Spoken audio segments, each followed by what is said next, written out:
In this video, leaders from all over the world are signing something, a document that will help determine the future of nations around the world. What do you think it is?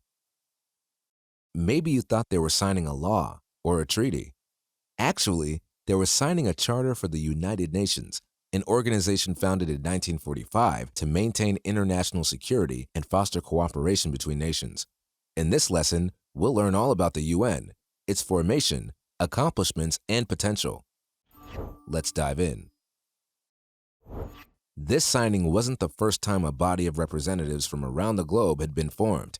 In 1920, in the wake of the First World War, powerful nations like Great Britain, France, Japan, and Italy joined together to create the League of Nations, an organization intended to rebuild the world and solve disputes before they could erupt into costly wars. Initially, the League saw some success, but by the late 1930s, empire-minded Japan, Italy, and Germany, collectively known as the Axis powers, were stoking conflict again, and the League failed to stop them. By 1939, World War II had broken out. Over the next 2 years, Axis forces exiled 9 national governments, including France and Poland. They took refuge in Great Britain, where leaders joined with the UK, Canada, and other nations to make a plan to fight back. They declared, "The only true basis of enduring peace is the willing cooperation of free peoples. It is our intention to work together, both in war and peace, to this end." With this declaration, what were these countries committing to? They committed to working together to ensure lasting global peace. To maintain this spirit of cooperation and to win the war, representatives met regularly. On August 14, 1941, American President Franklin Delano Roosevelt and British Prime Minister Winston Churchill met at sea, where they signed the Atlantic Charter, declaring the need for safety, economic cooperation, and political self-determination for all.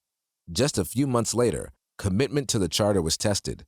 The U.S. was bombed at Pearl Harbor and immediately declared war on Japan. 2 weeks later, the U.S. hosted the Arcadia Conference, where 26 nations pledged to continue fighting the Axis powers together. In the declaration by United Nations, the Allied nations vowed to uphold the principles of the Atlantic Charter. As the war raged on, casualties and human atrocities mounted.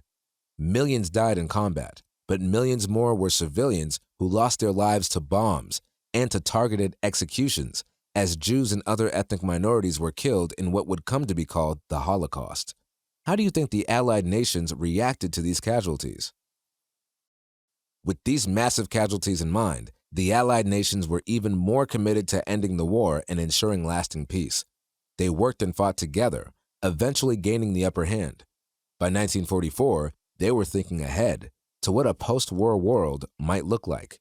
At the Dumbarton Oaks Conference in Washington, D.C., the Allied nations developed a proposal for a new international organization that would help maintain world peace and socio-economic security after the war. They agreed that this organization would need to be more powerful than the League and proposed a general structure that included an International Court of Justice and Security Council to help maintain the peace. In the spring of 1945, with an Allied victory in World War II inevitable, representatives from 50 nations met in San Francisco at the United Nations Conference on International Organization to sign a charter based on the Dumbarton Oaks proposal.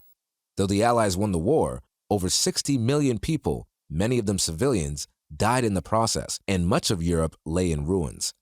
The winning powers were more determined than ever to prevent any more loss and destruction. On October 24, 1945, the UN Charter was ratified, officially bringing the United Nations into existence.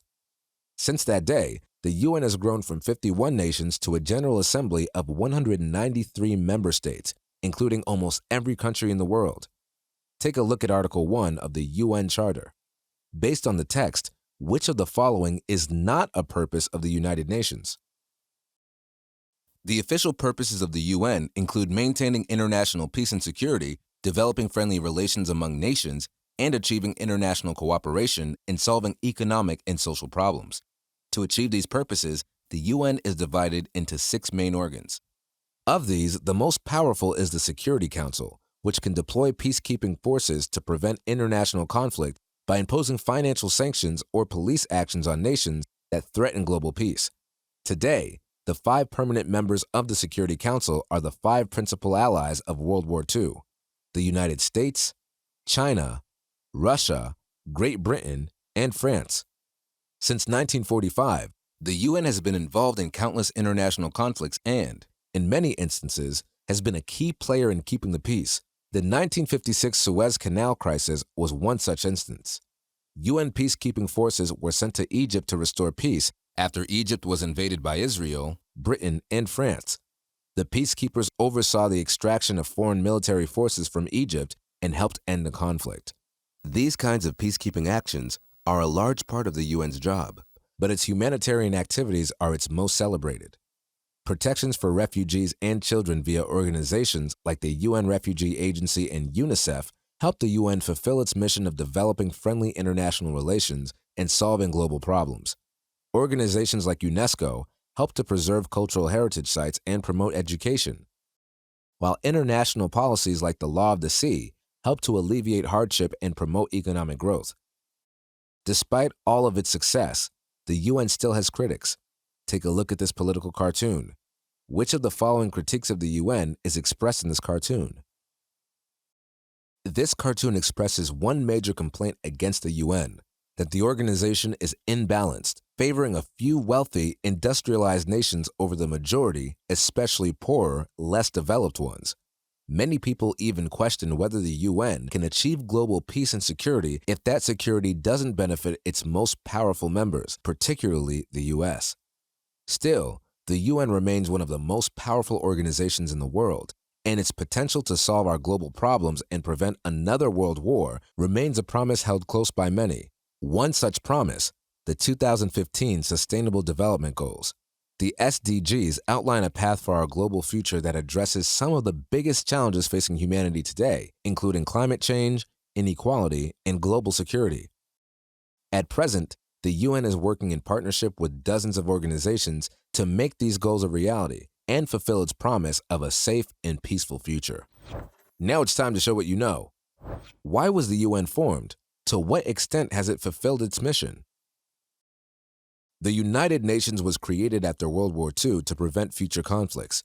It is composed of 6 main organs that work together to prevent world war and foster friendly cooperation around the world. Despite its shortcomings, the UN has been enormously successful in creating a global community committed to peace and security for all. Thanks for learning with us today and for taking another step toward putting together the pieces of the past.